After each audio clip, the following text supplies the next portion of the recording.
My dear brothers and sisters in Christ, our celebration of Christmas this year is certainly unique and full of meaning. We are celebrating Christmas under the beautiful and grace-filled spirit of the recently concluded Synod on Synodality. If we recall, the message of synodality is one of communion, participation, and mission. And this is what Christmas is all about.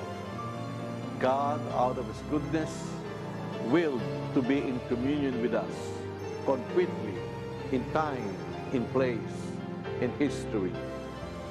The Son of God became man and became one of us in all things except sin. And His communion was manifested in being with His people, teaching them, doing wonderful miracles, and above all by offering Himself in love. There is no greater expression of communion than to lay down one's life for one's friends. We are called to participate in joy. We are all called to come together, wonder at the birth of this child Jesus. All of us are called, rich and poor alike. And let us recall the first one who participated in this joyful event are the poor shepherds. You and I, we as church, are continuously called to participate in singing Gloria in Excelsis Deo. Yes, Christmas doesn't remain in the crib. Jesus was sent for a mission to bring the good news of our salvation.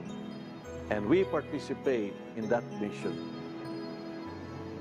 absorbing and appropriating and embracing the mystery of this child born in Bethlehem to express God's love.